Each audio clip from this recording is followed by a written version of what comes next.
ఈరోజు నేను present continuous గురించి చెప్పబోతున్నాను. ప్రెజెంట్ కంటిన్యూస్ టెన్స్ అంటే మన పిల్లలకి చాలా ఇష్టం.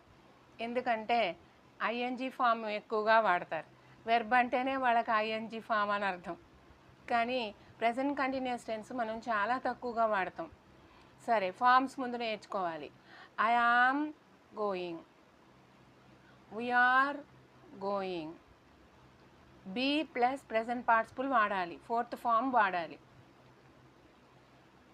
You are going, you are going, he is going.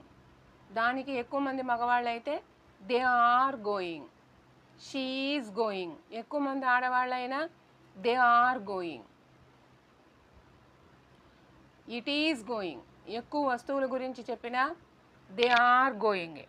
కాబట్టి ఇది ప్రెజెంట్ కంటిన్యూస్ టెన్స్ ఫామ్స్. ఇవి బాగా చదివి ఒప్పచెప్పుకొని రాయాలి. రాసిన తర్వాత ఇలాగ చెప్పాలి. నోటితో చెప్పితేనే లాంగ్వేజ్ వస్తుంది. కంటితో చూసేది లాంగ్వేజ్ కాదు.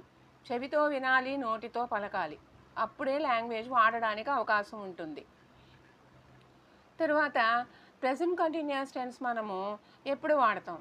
ప్రెజెంట్ కంటిన్యూస్ టెన్స్ మనం చాలా తక్కువ వాడతాం. ప్రస్తుతం జరుగుతూ ఉన్న పని ఒక వ్యక్తి ఒక పని మాత్రమే చేయగలడు.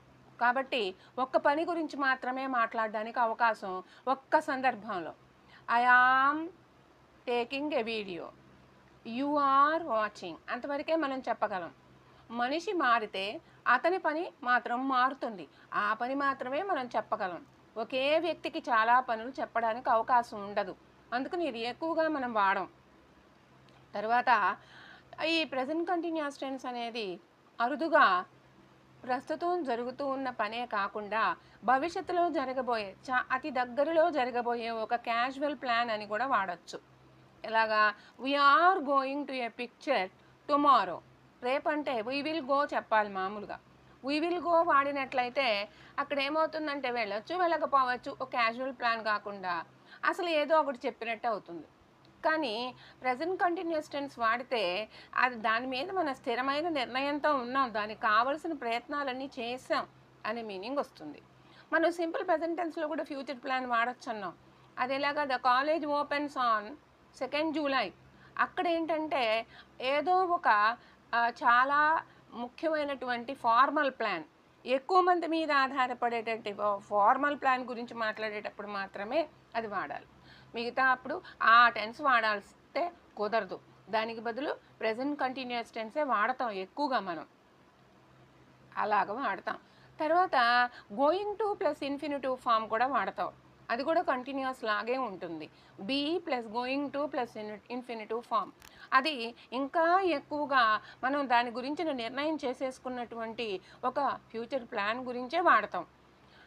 I am going to join my son in BTech this year. I am going to join my, అది స్థిరమైన నిర్ణయం అనమాట. I am going to join my son in BTech this year అలా వాడతాం. కాబట్టి going to plus infinitive, be plus going to plus infinitive అంటారు దీన్ని. ఇక్కడ గోయింగ్ అనే దానికి విలువ లేదు. గోయింగ్ అనేది వెళ్ళు అనే మీనింగ్ రాదు. కాబట్టి జాయిన్ అనేది అక్కడ ఇంపార్టెంట్. అట్లా చూసుకోవాలి. I am going to join my son in BTech this year. దానికి సంబంధించినటువంటి ఆ ప్లాన్కి సంబంధించినటువంటి విషయాలన్నీ ఇప్పుడు మనం చేసేసాం. దానికి సంబంధించినటువంటి ప్రయత్నాలన్నీ కూడా చేసేసాం. ఇంకా మనము మార్చడానికి అంత అవకాశం లేదు. అది చాలా ఇంపార్టెంట్ అయినటువంటి ప్లాను అనేటప్పుడు వాడతాం. తర్వాత కొన్ని వెర్బ్స్ని మనము కంటిన్యూస్ టెన్స్ వాడకూడదు. ఇది వెర్బ్స్ ఆఫ్ సెన్సెస్. ఎలాగా? సీ కంటితో చూడడం, సెన్స్ శరీరంతో స్పృశించడం, చర్మంతో మనం స్పృశించి అర్థం చేసుకోవడం, తర్వాత హియర్ చెవితో వినడం, తర్వాత see think, see hear taste smell, ఇవన్నీ కూడా వెర్బ్స్ ఆఫ్ సెన్సెస్ అంటారు. వీటిని కంటిన్యూస్ టెన్స్ వాడకూడదు. ఇవి ఎప్పుడు సింపుల్ ప్రెజెంట్ టెన్సే వాడాలి. I am smelling a salt అనేది కరెక్టే. ఎలాగా? నేను ఒక సాల్ట్ని ఇప్పుడు వాసన చూస్తున్నాను, ఇలా పట్టుకుని చూస్తున్నాను, అప్పుడు కరెక్టే. కానీ ఏదో నాకు కాలిన వాసన వస్తుంది అనే మీనింగ్ రావాలంటే I smell something burning, I am smelling కాదు. అలాగే I am tasting this sweet, నేను ఈ స్వీట్ని ఇప్పుడు రుచి చూస్తున్నాను అన్నప్పుడు వాడచ్చు. కానీ I taste, it tastes good అంటే ఏదో ఒక వస్తువుని గురించి సబ్జెక్ట్ చేసుకుని వాడినట్లయితే అప్పుడు ప్రెజెంట్ కంటిన్యూస్ టెన్స్ వాడకూడదు, దానికి బదులు సింపుల్ ప్రెజెంట్ టెన్స్ వాడాలి. ఇదేమి రుచిగా అనిపించడం లేదు, లేకపోతే ఇది రుచిగా ఉంది అని చెప్పేటప్పుడు ఇట్ టేస్ట్స్ గుడ్ అనాలి. అలాగే ఐ సెన్స్ ఇట్ అంటే I feel it, I sense it, ఇది నేను ఏదో అనిపిస్తుంది అన్నప్పుడు I sense it, I am sensing it అనకూడదు. అలాగే verbs of feeling, I feel happy, I am feeling happy అనరు, ఎప్పుడు అనరు, ఐ ఫీల్ హ్యాపీ. అలాగే verbs of thinking, I think it is correct అంటే అనుకుంటున్నాను అనే మీనింగ్ వస్తుంది, ఆలోచిస్తున్నాను అనే మీనింగ్ రాదు. ఆలోచిస్తున్నాను అనే మీనింగ్ అయితే కంటిన్యూస్ టెన్స్ వాడచ్చు. I am thinking about a plan now అంటే నేను దాని గురించి ఆలోచిస్తున్నాను అనే మీనింగ్ కంటిన్యూస్ టెన్స్ వాడచ్చు. అప్పుడు మీనింగ్ మారుతుంది, ఆ వెర్బ్ అదే కానీ మీనింగ్ మారుతుంది. అలాగే కన్సిడర్, కన్సిడర్ అనే వెర్బ్ కూడా ఐ ఆమ్ కన్సిడరింగ్ ఇట్ అనకూడదు, I consider it correct, I consider the problem now అన్నప్పుడు వాడుకోవచ్చు. అలాగే consist, it consists of 2 parts, it is consisting of 2 parts అనకూడదు. అలాగే వే అంటే బరువు కలిగి ఉండడం, ఇట్ వేస్ 10 kilos కానీ ఆ వే అనే వెర్బు మనం తూయడం అనే మీనింగ్, అది తూగుతుంది బహుశా ఇంత బరువు ఉంటుంది అనే మీనింగ్లో కంటిన్యూస్ టెన్స్ వాడకూడదు. కానీ దాన్ని ఇప్పుడు నేను తూస్తున్నాను అనే మీనింగ్లో I am weighing this bag అనొచ్చు, అది కరెక్టే. అలాగా జాగ్రత్త తీసుకోవాలి. కొన్ని సందర్భాలలో మీనింగ్ మారిపోతుంది అన్నమాట. వస్తువుని సబ్జెక్టుగా వాడినప్పుడు మాత్రము ఈ వెర్బ్లకు కంటిన్యూస్ టెన్స్ వాడకూడదు. మనుషులను సబ్జెక్టుగా వాడినప్పుడు మాత్రము ఈ వెర్బ్లని కంటిన్యూస్ టెన్స్ వాడుకోవచ్చు. తర్వాత ఈ టెన్స్కి మనము నెగటివ్ క్వశ్చన్స్ కూడా చేయడం నేర్చుకోవాలి. ఎందుకంటే వెర్బ్లో ఆల్రెడీ 2 పదాలు ఉంటాయి కాబట్టి నెగటివ్ తయారు చేయాలన్నా క్వశ్చన్ తయారు చేయాలన్నా ఫస్ట్ పార్ట్ వెర్బ్ వాడిన తర్వాత మనము సబ్జెక్ట్ వాడాలి. ఇంకా మనం డూ డస్ డిడ్ వాడాల్సిన అవసరం లేదు. I am going, I am not going, I ain't going, AIN apostrophe T short form negative కూడా పలకటం నేర్చుకోవాలి, రాయడం నేర్చుకోవాలి. Am I not going negative, am I not going, ain't I going negative short form చెప్పినప్పుడు N apostrophe T యామ్కి చేరిపోతుంది కాబట్టి అదంతా ఒకే పదం అవుతుంది. కాబట్టి ain't I going, I ain't తర్వాత వాడాలి. Where am I going, where am I going, how am I going, how am I going, why am I going, when am I going ఇవే రాస్తాయి, మిగతా question words Rao. who is going, whoతో జాగ్రత్తగా వాడాలి. who వాడితే third person singular statement లాగే వస్తుంది, who వల్ల అది question అవుతుంది. ఇలా వాడడం నేర్చుకోవాలి. ప్రెజెంట్ కంటిన్యూస్ టెన్స్ చాలా అరుదుగా వాడతాం, వాడినప్పుడు ఇలాగే వాడతాం. అలాగే present perfect tense, present perfect tense అసలు మనం స్పోకెన్ లాంగ్వేజ్లో వాడాల్సిన అవసరమే లేదు. ఇండియన్స్ అంత కన్ఫ్యూజ్ అవ్వాల్సిన అవసరం లేదు, దానికి బదులుగా సింపుల్ పాస్ట్ టెన్స్ వాడతాం. కానీ ఇక్కడ examination point of view correction of సెంటెన్సెస్కి అక్కడక్కడ ఉపయోగపడుతుంది, అందుకని నేర్చుకోవాలి. హ్యావ్ ప్లస్ పాస్ట్ పార్టిసిపుల్ వాడాలి. I have gone, I have gone, we have gone, you have gone, you have gone, she has gone, he has gone, it has gone. Plural అయితే they have gone. ఈ present perfect టెన్స్ని మనము ఇప్పుడే అయిపోయిన పని, ఇప్పుడే అయిపోయింది, ఇప్పుడే ఎదుగో ఇక్కడ పెట్టాను అయిపోయింది, ఇలా మనం ఇంత దూరం ఎక్స్ప్లెయిన్ చేయక్కర్లేదు. ఇంగ్లీష్లో ప్రెజెంట్ పర్ఫెక్ట్ టెన్స్ వాడితే అర్థం జస్ట్ ఇప్పుడే అయిపోయిన పని అని అర్థం. Have you had your lunch అంటే ఐ హ్యావ్ జస్ట్ ఫినిష్డ్ అని చెప్పేస్తే ఎంతో పర్ఫెక్ట్గా ఆ టైం చెప్పినట్టు అవుతుంది. జస్ట్ అనేటటువంటి పదం వాడాలి. హ్యావ్ ఫినిష్డ్ 2 పదాల మధ్యలో జస్ట్ వాడాలి, ఇది important. I have already finished my lunch. Already కూడా అంతే పర్ఫెక్ట్ టెన్స్కే వాడాలి. అలాగే నెగటివ్ వాడాలంటే I have never finished, I have never done.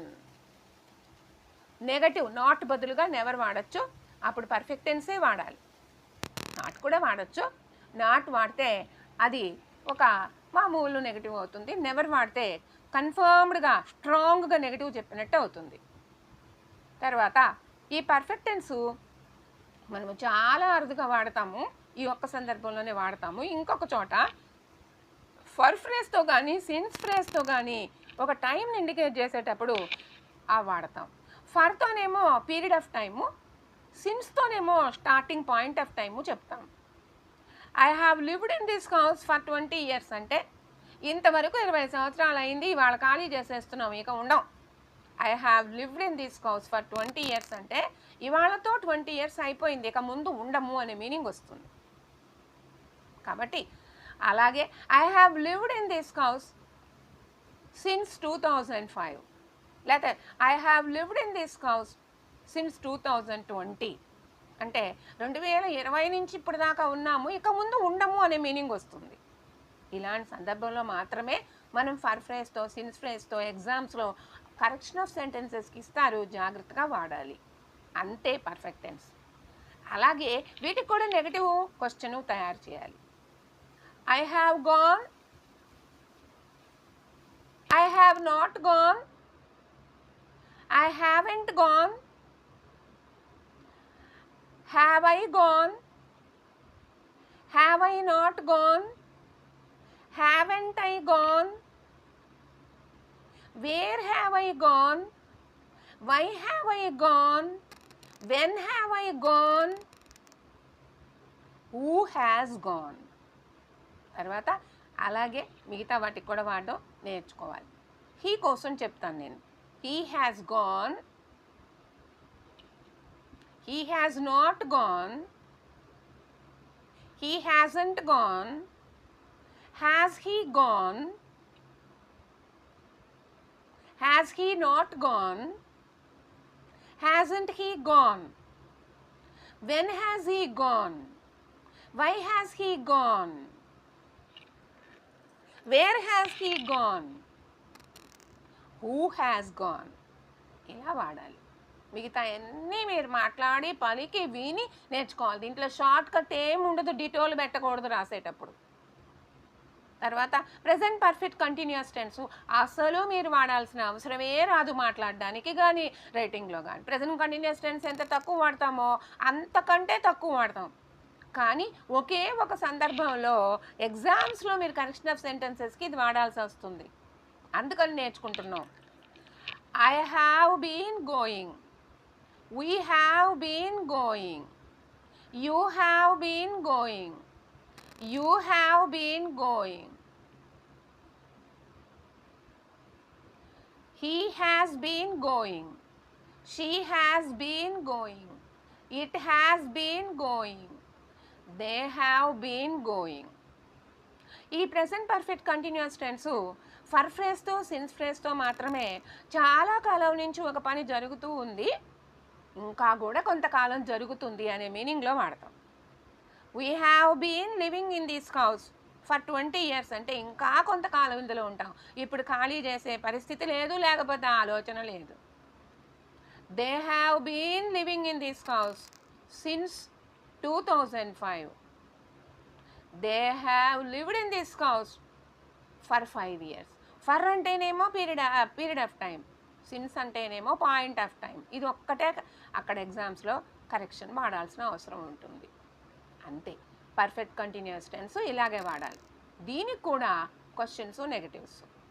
I have been going, have I been going, do does did వాడాల్సిన అవసరం లేదు.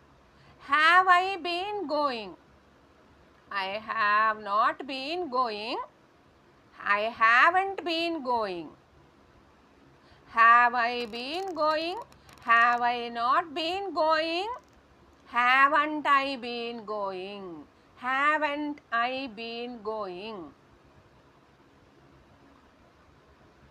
Where have you been going?